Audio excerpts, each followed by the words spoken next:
श्रीगुरुभ्यो नमः। हरिः ओम्।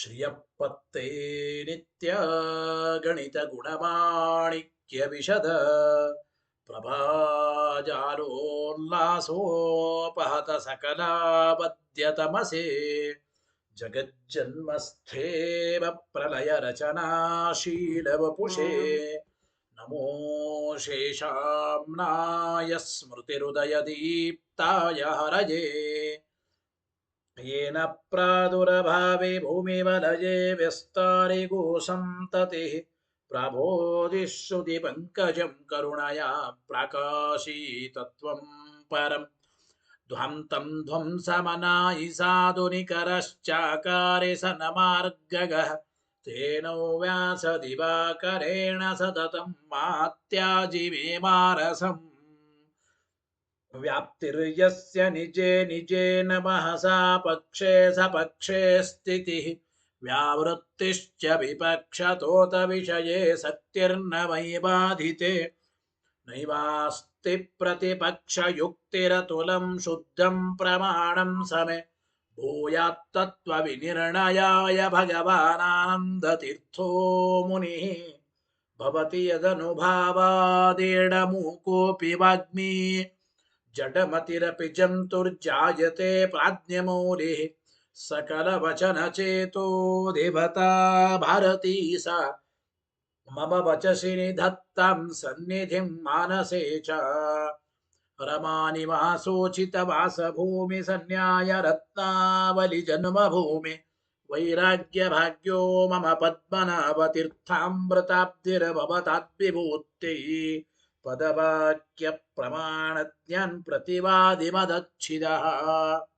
श्रीमदक्षोभ्यतीर्थाख्यानुपतिष्ठे गुरून्मम श्रीमदानन्दतीर्थार्य सन्मनः सरसि भुवि अनुव्याख्याननलिने चञ्चरीकति मे मनः न शब्दाब्दौ गाढाः न च निगमचर्चासु चतुराः न च न्याये प्रौढाः न च विदितवेद्या अपि वयम् परं श्रीमत्पूर्णप्रमति गुरुकारुण्यसरणिं प्रपन्ना मान्या स्मः किमपि च वदन्तोऽपि महताम् भगवता बादरायणेन प्राणिनां निःश्रेयसाय प्रणीतमपि ब्रह्ममीमांसाशास्त्रम् असाधुनिबन्धं ददमस अवकुण्ठितत्वेन अप्रणीतमिव मन्यमानः भगवान् आनन्दतीर्थमुनिः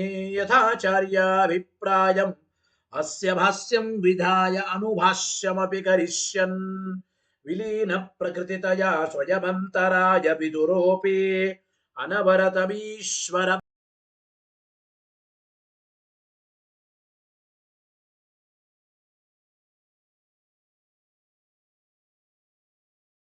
हेतुतया वगीतशिष्टाचार परम्परादिना अवगतम् अवश्यं करणीयं शिष्यान् ग्राहयितुं ग्रन्थादौ निबध्नाति नारायण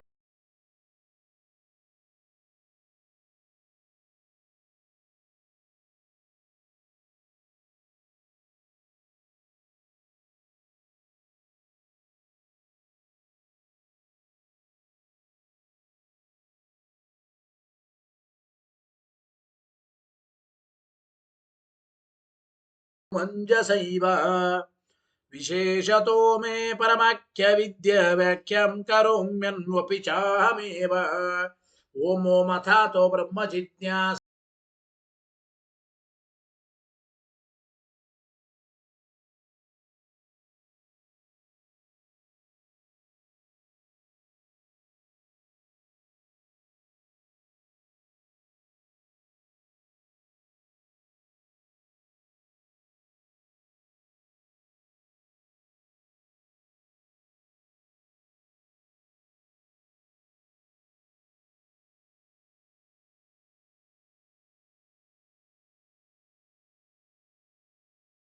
आत्मजा संगमे व्याख्यास्तानमहो विधाय नृहरे प्राप्य प्रसादं परं प्रापुर्ये कृतकृत्य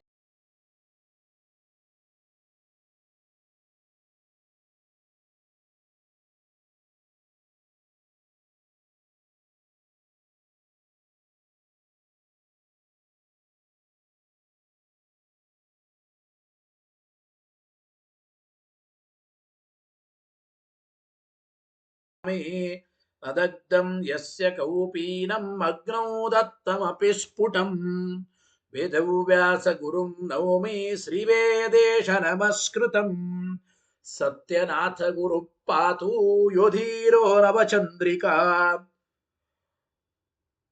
ಪ್ರವಾಮೃತ ಗದಾ ತೀರ್ಥ ತಾಂಡವಾನಿ ವ್ಯಚೀಕೃಪತ ಆರೂಢ ಸಹಸಾ ಯತೀಂದ್ರ ಪದವೀಂ ಗತ್ವಾ ಚ ವಾರಾಣಸಿ ತತ್ರತ್ಯಾ ಕುಮತ ಪ್ರಚಾರ ನಿರತಾನದ್ವೈತ ದಿಗ್ಧಂತಿನಃ ಪ್ರೌಢಾರ್ಥೇ ವಚನೆ ಸುಯುಕ್ತಿ ಖಚಿತೈ ಸಂಭೀಷಯನ್ಮೋದಯನ್ ಸತ್ಯಧ್ಯಾನ ಸುಖೇಸರಿ ವಿಜಯತೆ ಪಾದಾಶಿತ ಶ್ರೀಪತೆ ಪ್ರಾವೋಚದ್ಯೋತಿಕಂ ನ್ಯಾಯ ಸುಧಾವಾಕ್ಯಾರ್ಥ ಚಂದ್ರಿಕಾ ಸತ್ಯ ಪ್ರಜ್ಞ ಗುರುರ್ದದ್ಯಾತ್ ಪ್ರಜ್ಞಾಂ ವೈದಾಂತಿಕಿಂ ಸದಾ ಬಂಧುಸ್ತ್ವಂ ಗುರುರಿಷ್ಟ ದೈವತಮಿತಿ ತ್ವತ್ಪಾದ ಪಂಕೇರೋಹಂ ಪ್ರಾಪ್ತಂ ಮಾಂ ಪರಿಪಾಲಯೇತಿ ಸತತಂ ಯಾಚೇ ನಿಬದ್ಧಾಂಜಲಿ ಚಿತ್ತಂ ಮದ್ಗುಣ ದೋಷ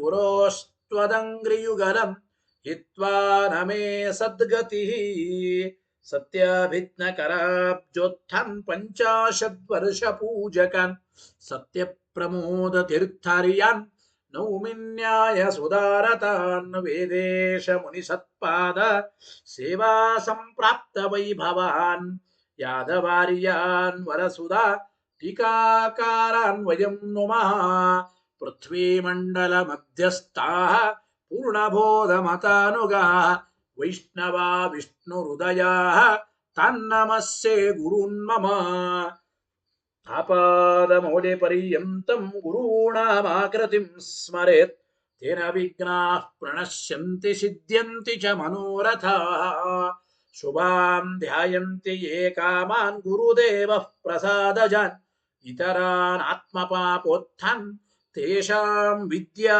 ಫಲಿಷ್ಯತಿ ಯೈರಹಂ ಶುಕವತ್ ಸಮ್ಯಕ್ ಶಿಕ್ಷಿತೋಸ್ಮಿ ಕೃಪಾದುಭಿಃ ಶ್ರೀಮತ್ ಸತ್ಯಾತ್ಮತೀರ್ಥಾರ್ಯಾನ್ ವಂದೇ ವಿದ್ಯಾ ಗುರುನ್ಮಮ ಸತ್ಪ್ರಮೋದ ಕೃಪಾಪಾತ್ರಂ ಜಗತ್ಪೂಜ್ಯ ಮಹಾಗುರುಂ ಸದಾ ಸಚ್ಛಾಸ್ತ್ರ ನಿರತಂ ಶ್ರೀ ಸತ್ಯಾತ್ಮ ಗುರುಂ ಭಜೆ ಸ್ವಸ್ತ್ಯಸ್ತು ಸತಾಮಖಿಲ ಸನ್ಮಂಗಲಾನಿ ಭವಂತು ಶ್ರೀ ಗುರುಭ್ಯೋ ನಮಃ ಹರಿ ಓಂ ಅನ್ಯಥಾ ಖ್ಯಾತಿಯನ್ನ ಒಪ್ಪದೇ ಇರತಕ್ಕಂತಹ ಪ್ರಾಭಾಕರರು ಇದಂ ರಜತಂ ಎಂಬಲ್ಲಿ ಕೆಲವೊಂದು ಬಾರಿ ಎರಡೂ ಜ್ಞಾನಗಳು ಕೂಡ ಅನುಭವ ರೂಪವಾದ ಜ್ಞಾನವೇ ಅಂತ ಹೇಳಬಹುದು. ಕೆಲವೊಂದು ಬಾರಿ ಎರಡೂ ಜ್ಞಾನಗಳು ಸ್ಮರಣಾತ್ಮಕ ಅಂತ ಹೇಳಬಹುದು. ಕೆಲವೊಮ್ಮೆ ಈಗ ಇಲ್ಲಿ ಇದಂ ರಜತಂ ಎಂಬುದು ಇದಂ ಎಂಬುದು ಅನುಭವ ರೂಪವಾದ ಜ್ಞಾನ, ರಜತಂ ಎಂಬ ಜ್ಞಾನ ಇದು ಸ್ಮರಣಾತ್ಮಕವಾದ ಜ್ಞಾನ ಇಲ್ಲಿ ಅಂತ ಹೇಳಿದ್ದಾರೆ. ನಿನ್ನೆ ಪಾಠದಲ್ಲಿ ಕೊನೆಗೆ ಬಂತು ಶಂಕ ಪೀತಃ ಅಥವಾ ಪೀತ ಶಂಕ ಎಂಬಲ್ಲಿ ಎರಡೂ ಅನುಭವ ರೂಪವಾದ ಜ್ಞಾನವೇ. ಕಣ್ಣು ಶಂಖವನ್ನ ಮಾತ್ರ ಗ್ರಹಣ ಮಾಡಿದೆ, ಅದರಲ್ಲಿರತಕ್ಕಂತಹ ಶ್ವೇತವರ್ಣವನ್ನ ಗ್ರಹಣ ಮಾಡಿಲ್ಲ. ಶ್ವೇತವರ್ಣವನ್ನ ಗ್ರಹಣ ಮಾಡದ ಈ ಕಣ್ಣು ಕೇವಲ ಶಂಕ ಅಂತ ಮಾತ್ರ ಧರ್ಮಿಜ್ಞಾನ ಮಾತ್ರ ಮಾಡಿಸಿಕೊಡ್ತಾ ಇದೆ. ಅದೇ ರೀತಿ ಕಣ್ಣಿನಲ್ಲಿರತಕ್ಕಂತಹ ಪಿತ್ತದ್ರವ್ಯಗಳ ತುಣುಕುಗಳು ಕಣ್ಣಿನ ಕಿರಣಗಳ ಮೂಲಕವಾಗಿ ಶಂಖದಲ್ಲಿದ್ದ ಅಂದ್ರೆ ಕಣ್ಣಿನ ದೋಷ ನಿಮಿತ್ತಕವಾಗಿ ಆ ಪಿತ್ತದ್ರವ್ಯಗಳ ತುಣುಕುಗಳು ಶಂಖದ ಮೇಲೆ ಬಿದ್ದಿದ್ದರಿಂದ ಶಂಖವನ್ನು ಗ್ರಹಣ ಮಾಡದೇನೆ ಆ ಎರಡನೆಯ ಜ್ಞಾನ ಕೇವಲ ಪೀತ ವರ್ಣವನ್ನ ಮಾತ್ರ ಗ್ರಹಣ ಮಾಡಿ ಪೀತಃ ಅಯಂ ಶಂಕಃ ಪೀತಃ ಇಷ್ಟನ್ನ ಮಾತ್ರ ಗ್ರಹಣ ಮಾಡಿದೆ. ಶಂಖೋಪಿ ಗುಣಹೀನಃ ಸ್ವರೂಪ ಮಾತ್ರೇಣ ಗೃಹ್ಯತೆ ಅಂತ ಹೇಳ್ದಂಗಾಯಿತು. ಒಟ್ಟೇನಪ್ಪ ಅಭಿಪ್ರಾಯ ಅಂತಂದ್ರೆ ನೋಡಿ, ಎರಡೂ ಜ್ಞಾನಗಳು ಕಣ್ಣಿನಿಂದಲೇ ಹುಟ್ಟಿವೆ. ಶಂಖಜ್ಞಾನ, ಶಂಖದಲ್ಲಿ ಈಗ ತಿಳಿಯತಕ್ಕಂಥ ಹಳದಿ ಎಂಬ ಜ್ಞಾನ ಪೀತ ಜ್ಞಾನ, ಎರಡೂ ಜ್ಞಾನಗಳು ಕಣ್ಣಿನಿಂದಲೇ ಬಂದಿವೆ, ಆದ್ರಿಂದ ಎರಡೂ ಅನುಭವಗಳೇನೆ. ಆದರೆ ವಸ್ತುತಃ ವಿಚಾರ ಮಾಡಿ ನೋಡಲಾಗಿ ಅವುಗಳಿಗೆ ಆ ವಿಷಯವಾದ ಶಂಕ ಮತ್ತು ದ್ರವ್ಯ ಅಂದ್ರೆ ಅಭಿಪ್ರಾಯ. ಪೀತ ಶಂಖ ಅಂಬೋಲ್ಲಿ ವಿಷಯವಾದದ್ದು ಶಂಖ, ಶಂಖ ಅದು ದ್ರವ್ಯ, ಪೀತರೂಪ ಅಂಬೋದು ಗುಣ. ಹೌದೋ ಇಲ್ಲ? ಪೀತ ಶಂಖ ಅಂಬೋಲ್ಲಿ ಈ ಜ್ಞಾನದಲ್ಲಿ ವಿಷಯವಾದದ್ದು ಪೀತವರ್ಣ ಮತ್ತು ಶಂಖ ಎಂಬ ದ್ರವ್ಯ. ಶಂಖ ಎಂಬುದು ದ್ರವ್ಯ, ಪೀತವರ್ಣ ಇದು ಗುಣ. ಸಾಮಾನ್ಯವಾಗಿ ದ್ರವ್ಯ ಗುಣಗಳು ಅವು ಪರಸ್ಪರ ಸಾಪೇಕ್ಷವಾಗಿವೆ. ಗುಣ ಎಂಬುದು ದ್ರವ್ಯ ಸಾಪೇಕ್ಷವಾಗೇ ಇರುತ್ತದೆ. ಗುಣ ಕೇವಲ ಇರ್ಲಿಕ್ಕೆ ಸಾಧ್ಯ ಇಲ್ಲ. ಗುಣಾಶ್ರಯತ್ವಂ ದ್ರವ್ಯತ್ವಂ. ದ್ರವ್ಯ ಅಂದ್ರೇನೆ ಗುಣಕ್ಕೆ ಆಶ್ರಯವಾದದ್ದೇ ದ್ರವ್ಯ. ಗುಣ ಅಂದ್ರೆ ದ್ರವ್ಯವನ್ನ ಆಶ್ರಯಿಸಿಕೊಂಡದ್ದೇ ಗುಣ. ಹೀಗೆ ಅಂತೂ ದ್ರವ್ಯ ಮತ್ತು ಗುಣಗಳಲ್ಲಿ ಪರಸ್ಪರ ಅಪೇಕ್ಷೆ ಇದೆ. ದ್ರವ್ಯ ಮತ್ತು ಗುಣಗಳು ಪರಸ್ಪರ ಎರಡೂ ಕೂಡ ಸಾಪೇಕ್ಷವಾದವುಗಳು. ವಸ್ತುತಃ ದ್ರವ್ಯ ಮತ್ತು ಗುಣಗಳಿಗೆ ಸಂಬಂಧ ಇಲ್ಲ, ಅಸಂಬಂಧ ಅಂತ ಕರೀತಾರೆ ಅದನ್ನು, ಅಸಂಬಂಧ. ಆದರೆ ದೋಷವಶಾತ ಆ ದ್ರವ್ಯ ಮತ್ತು ಗುಣಗಳಿಗೆ ಇರುವ ಅಸಂಬಂಧ, ಸಂಬಂಧ ಇಲ್ಲದೇ ಇರುವಿಕೆ ಅದು ತೋರ್ತಾ ಇಲ್ಲ ಎಂಬ ಮಾತನ್ನು ಹೇಳ್ತಾ ಇದ್ದ. ಟೀಕರಾಯರ ವಾಕ್ಯ ಓದೀಗ. ತದನಯೋ ಗುಣಗುಣಿನೋ ಇತರೇತರಾಪೇಕ್ಷಿಣೋ. ಉಲ್ಟಾ ಓದ್ಬೇಕದನ್ನ. ಇತರೇತರಾಪೇಕ್ಷಿಣೋ ಗುಣಗುಣಿನೋ ತದನಯೋ ಅಸಂಸರ್ಗ ಅಗ್ರಹಾತ್. ಪರಸ್ಪರ ಸಾಪೇಕ್ಷವಾಗಿರತಕ್ಕಂಥ ಗುಣಾಗುಣಿಗಳು. ಗುಣಿ ಅಂದ್ರೆ ಶಂಕ, ಗುಣ ಅಂದ್ರೆ ಪೀತರೂಪ, ಪರಸ್ಪರ ಸಾಪೇಕ್ಷವಾದವುಗಳು. ಆದರೂ ಕೂಡ ಈ ಗುಣಗುಣಿಗಳ ಮಧ್ಯದಲ್ಲಿ ದೋಷವಶಾತ್ ಅಥವಾ ಸಾರೂಪ್ಯಾತ್, ಸಾದೃಶ್ಯ ಇರೋ ನಿಮಿತ್ತದಿಂದ ಅಸಂಸರ್ಗ ಅಗ್ರಹಾತ್, ದೋಷ ನಿಮಿತ್ತಕವಾಗಿ ಈ ಗುಣಗುಣಿಗಳ ಮಧ್ಯದಲ್ಲಿ ನಿಜವಾಗ್ಲೂ ಏನು ಸಂಬಂಧ ಇಲ್ಲ. ಆ ಸಂಬಂಧ ಇಲ್ಲ ಅಂತ ನಮಗೆ ಗೊತ್ತಾಗುತ್ತಾ ಇಲ್ಲ, ತೋರತಾ ಇಲ್ಲ ಅಷ್ಟೇ. ಅಸಂಸರ್ಗ ಅಗ್ರಹ ಅಂತ ಸಂಬಂಧ ಇಲ್ಲದೆ ಇರೋದು ನಮಗೆ ತಿಳಿಯುತ್ತಾ ಇಲ್ಲ, ದೋಷ ನಿಮಿತ್ತಕವಾಗಿ. ಗೊತ್ತಾಯಿತೋ ಇಲ್ಲೋ? ವಿಷಯಗಳಂತೆ ಅಂದ್ರೆ ಆ ಎರಡೂ ಜ್ಞಾನಗಳಿಗೂ ಇರುವ ಭೇದವೂ ಕೂಡ ನಮಗೆ ತೋರ್ತಾ ಇಲ್ಲ. ಶಂಖಜ್ಞಾನವೇ ಬೇರೆ, ಶಂಖದಲ್ಲಿ ಇರುವ ಪೀತಜ್ಞಾನವೇ ಬೇರೆ. ಎರಡು ಜ್ಞಾನಗಳು ಭಿನ್ನ ಭಿನ್ನ. ಎರಡು ಜ್ಞಾನಗಳಲ್ಲಿಯೂ ಭೇದ ಇದೆ, ಪೀತಜ್ಞಾನ ಶಂಖಜ್ಞಾನ. ಆ ಭೇದ ಇದ್ದರೂ ಕೂಡ ಆ ಭೇದ ತೋರ್ತಾ ಇಲ್ಲ. ಸಾರೂಪ್ಯಾತ್ ನೋಡಿ, ಸಾರೂಪ್ಯಾತ್ ಪೀತ ಚಿರಬಿಲ್ವಾದಿ ಫಲ ಪ್ರತ್ಯಯ ಅವಿಶೇಷೇಣ ಅಭೇದವು ವ್ಯವಹಾರ ಸಾಮಾನಾಧಿಕರಣ್ಯೌ ವ್ಯಪದೇಶಶ್ಚ ಭವತಃ. ಎರಡೂ ಜ್ಞಾನಗಳಿಗಿರತಕ್ಕಂಥ ಭೇದವು ತೋರ್ತಾ ಇಲ್ಲ. ಹೀಗಾಗಿ ಏನಾಗಿದೆ ಇಲ್ಲಿ ಸಂದರ್ಭ ಏನಪ್ಪಾ ಅಂದ್ರೆ ನೋಡಿ, ಬಿಲ್ವ ಫಲ ಇದೆ. ಏಕ ಬಿಲ್ವಂ ಶಿವಾರ್ಪಣಂ ಅಂತ ರುದ್ರದೇವರಿಗೆ ಹೇಳೋದುಂಟು. ಬಿಲ್ವ ಪತ್ರೆ ಶಿವದೇವರಿಗೆ ಅತ್ಯಂತ ಪ್ರಿಯಕರವಾದದ್ದು. ಅಂತಹ ಆ ಬಿಲ್ವ ವೃಕ್ಷದ ಫಲ ಅದು ಹಳದಿಯಾಗಿರುತ್ತದೆ, ಅಚ್ಚ ಹಳದಿಯಾಗಿರುತ್ತದೆ. ಆ ಬಿಲ್ವ ಫಲದ ಜ್ಞಾನದಂತೆ ಈ ಜ್ಞಾನವೂ ಇದೆ. ಅಂದ್ರೆ ಬಿಲ್ವ ಫಲವು ಹೇಗೆ ಹಳದಿಯಾಗಿದೆ, ಪೀತ ಚಿರ ಬಿಲ್ವಾದಿ ಫಲ ಪ್ರತ್ಯಯವತ, ಬಿಲ್ವ ಫಲವು ಹಳದಿಯಾಗಿದೆ ಎಂಬ ಜ್ಞಾನ ಹೇಗೆ ಬರುತ್ತದೋ ಹಾಗೆ ಪೀತಶಂಕ ಎಂಬ ಜ್ಞಾನವೂ ಬರ್ತಾ ಇದೆ ಅಂತ ಅಭಿಪ್ರಾಯ. ಬಿಲ್ವ ಫಲದ ಜ್ಞಾನದಂತೆ ಈ ಜ್ಞಾನವೂ ಕೂಡ ಇದೆ.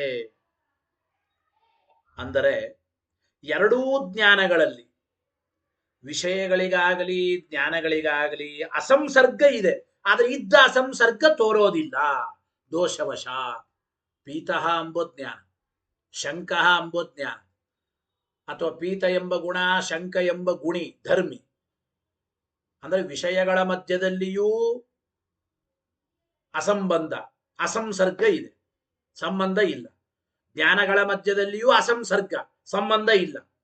ಆದರೆ ಆ ಅಸಂಸರ್ಗ ಅಂಬೋದು, ಸಂಬಂಧ ಇಲ್ಲ ಅಂಬೋದು ನಮಗೆ ತೋರ್ತಾ ಇಲ್ಲ ಎಂಬ ಮಾತನ್ನು ಹೇಳ್ತಾ ಇದ್ದಾರೆ. ತೋರ್ತಾ ಇಲ್ಲ. ಆದ್ರಿಂದ ಪೀತಂ ಬಿಲ್ವ ಫಲಂ ಅಂತ ಹೆಂಗೆ ಯಥಾರ್ಥವಾದ ಜ್ಞಾನ ಬರುತ್ತದೋ, ಬಿಲ್ವ ಫಲ ಅದು ವಸ್ತುತಃ ಹಳದಿ ಬಣ್ಣದ್ದೇ. ಪೀತಂ ಬಿಲ್ವ ಫಲಂ ಅಂತ ಹೆಂಗೆ ಯಥಾರ್ಥವಾದ ಜ್ಞಾನ ಬರುತ್ತದೋ, ಹಾಗೆ ಯಥಾರ್ಥವಾದ ಜ್ಞಾನ ಬರೋದ್ರಿಂದ ಅಲ್ಲಿ ಪೀತಂ ಬಿಲ್ವ ಫಲಂ ಅಭೇದ ವ್ಯವಹಾರ, ಪೀತವರ್ಣಕ್ಕೂ ಬಿಲ್ವ ಫಲಕ್ಕೂ ಅಭೇದ ವ್ಯವಹಾರ ಮಾಡುತ್ತೇವೆ. ಮತ್ತು ಸಮಾನ ವಿಭಕ್ತಿ ಪದ ಪ್ರಯೋಗ. ಪೀತಂ ಪ್ರಥಮ ವಿಭಕ್ತಿ ಏಕವಚನ, ಬಿಲ್ವ ಫಲಂ ಪ್ರಥಮ ವಿಭಕ್ತಿ ಏಕವಚನ. ಹೀಗೆ ಯಾವ ರೀತಿ ಪೀತಂ ಬಿಲ್ವ ಫಲಂ ಅಂಬೋಲಿ ವಸ್ತುತಃ ಅಲ್ಲಿ ಅಭೇದ ವ್ಯವಹಾರವನ್ನು ಮಾಡುತ್ತೇವೆ, ಸಮಾನ ವಿಭಕ್ತಿಕವಾದ ಪದ ಪ್ರಯೋಗ ಮಾಡುತ್ತೇವೆ. ಹಾಗೆ ಇಲ್ಲಿಯೂ ಕೂಡ ಶಂಕ ಮತ್ತು ಪೀತವರ್ಣಗಳ ಮಧ್ಯದಲ್ಲಿ, ಈ ವಿಷಯಗಳ ಮಧ್ಯದಲ್ಲಿ ಅಸಂಸರ್ಗ ಇದ್ದದ್ದು ತೋರೋದಿಲ್ಲ. ಎರಡೂ ಜ್ಞಾನಗಳು ಭಿನ್ನ ಭಿನ್ನವೇ ಆದರೆ ಭೇದ ತೋರಿಲ್ಲ. ಆದ್ದರಿಂದ ಅಭೇದ ವ್ಯವಹಾರ ದೋಷವಶಾತ್ ಪೀತ ಚಿರ ಬಿಲ್ವಾದಿ ಫಲ ಪ್ರತ್ಯಯ ಅವಿಶೇಷೇಣ ಪೀತಂ ಬಿಲ್ವ ಫಲಂ ಎಂಬುವಂತೆ ಅದಕ್ಕೂ ಇದಕ್ಕೂ ಯಾವ ವ್ಯತ್ಯಾಸ ಇಲ್ಲ. ಅಂದ್ರೆ ಅಲ್ಲಿಯೂ ಪೀತಂ ಬಿಲ್ವ ಫಲಂ ಎಂಬಲ್ಲಿಯೂ ಅಭೇದ ವ್ಯವಹಾರ ಅಂದ್ರೆ ಸಮಾನಾಧಿಕರಣ್ಯ ವ್ಯವಹಾರ, ಸಮಾನಾಧಿಕರಣ್ಯನ ವ್ಯಪದೇಶ ಭವತ್ ಹೇಗೆ ನಡೀತ ಹಾಗೆ ಇಲ್ಲಿಯೂ ಕೂಡ ಶಂಕ ಪೀತ ಪೀತ ಶಂಕ ಈ ರೀತಿ ನಾವು ವ್ಯವಹಾರವನ್ನು ಮಾಡ್ತಾ ಇದ್ದೇವೆ. ಗೊತ್ತಾಯಿತೋ ಇಲ್ಲೋ? ದೋಷವಶಾತ ಅಥವಾ ಸಾರೂಪ್ಯ ನಿಮಿತ್ತಕವಾಗಿ ಪೀತಶಂಕ ಎಂಬಲ್ಲಿಯೂ ಕೂಡ ಸಮಾನ ವಿಭಕ್ತಿಕವಾದ ಪದಪ್ರಯೋಗ ಮತ್ತು ಅಭೇದ ವ್ಯವಹಾರ ಇದೆಲ್ಲವನ್ನ ಮಾಡುತ್ತೇವೆ. ಜ್ಞಾನಗಳ ಮಧ್ಯದಲ್ಲಿ, ವಿಷಯಗಳ ಮಧ್ಯದಲ್ಲಿ ಭೇದ ಇದೆ, ಅಸಂಸರ್ಗ ಇದೆ. ಆ ಇದ್ದ ಅಸಂಸರ್ಗ, ಅಸಂಬಂಧ ಅದು ತೋರೋದಿಲ್ಲ ಸಾರೂಪ್ಯ ಮತ್ತು ದೋಷವಶಾತ್. ಆದ್ದರಿಂದ ಅಂತೂ ಇಲ್ಲಿಯೂ ಕೂಡ ಯಥಾರ್ಥ ಜ್ಞಾನಗಳಂತೆ ಪೀತಶಂಕ ಎಂಬುದು ಹೆಂಗೆ ಎರಡೂ ಜ್ಞಾನಗಳು ಅನುಭವ ರೂಪವಾದ ಜ್ಞಾನಗಳು, ಎರಡೂ ಯಥಾರ್ಥವೇ ಎಂಬ ಮಾತನ್ನು ಹೇಳ್ತಾ. ಹೇಗೆ ಇಲ್ಲಿ ಶಂಖ ಬಿಳಿಯಾದರೂ ಪೀತ ಅಂತ ಜ್ಞಾನ ಹೇಗೆ ಬಂತು ನಿನ್ನೆ ಕೇಳಿದ್ದೀವಿ ನೋಡಿ. ಶಂಖದಲ್ಲಿ ವಸ್ತುತಃ ಬಿಳಿ ವರ್ಣ ಇದೆ, ಆದರೆ ಕಣ್ಣಿನಲ್ಲಿ ಪಿತ್ತದ್ರವ್ಯ ಸೇರಿಕೊಂಡಿದೆ. ಕಣ್ಣಿನಲ್ಲಿರುವ ಪಿತ್ತದ್ರವ್ಯದ ತುಣುಕುಗಳು ಕಣ್ಣಿನ ಕಿರಣಗಳ ಮೂಲಕ ಶಂಖದ ಮೇಲೆ ಬಿದ್ದಾಗ ಪೀತಶಂಕ ಎಂಬ ಜ್ಞಾನ ಬರುತ್ತದೆ. ದೋಷವಶಾತ್ ಅದು ಯಥಾರ್ಥವೇ. ಇದರ ಮೇಲೆ ಈಗ ಒಂದು ಮತ್ತೆ ಕೆಲವರು ಪ್ರಶ್ನೆ ಮಾಡ್ತಾರೆ. ಕಣ್ಣಿನಲ್ಲಿರುವ ಪಿತ್ತದ್ರವ್ಯದ ತುಣುಕುಗಳು ಕಣ್ಣಿನ ರೇಸ್, ಕಣ್ಣಿನ ಕಿರಣಗಳ ಮೂಲಕ ಶಂಖದ ಮೇಲೆ ಬಿದ್ದು ಶಂಖ ಪೀತ ಅಂತ ಜ್ಞಾನ ಬರೋದಾದ್ರೆ, ಹಾಗಾದ್ರೆ ನೋಡಿ, ಕಣ್ಣಿಗೆ ಕಾಡಿಗೆಯನ್ನು ಹಚ್ಚಿಕೊಂಡಿರ್ತೇವೆ, ಕಾಡಿಗೆ ಕಪ್ಪಾಗಿರುತ್ತದೆ. ಕಣ್ಣಿನಲ್ಲಿ ಪಿತ್ತದ್ರವ್ಯ ಇರುವಂತೆ ಕಾಡಿಗೆನೂ ಉಂಟು. ಆ ಕಾಡಿಗೆ ಎಂಬುದು ಕೂಡ ಕಣ್ಣಿನ ಕಿರಣಗಳ ಮೂಲಕ ಶಂಖದ ಮೇಲೆ ಬಿದ್ದು ಶಂಖ ಕೃಷ್ಣ, ಶಂಖವು ಕಪ್ಪಾಗಿದೆ ಅಂತೂ ಯಾಕೆ ಜ್ಞಾನ ಬರೋದಿಲ್ಲ?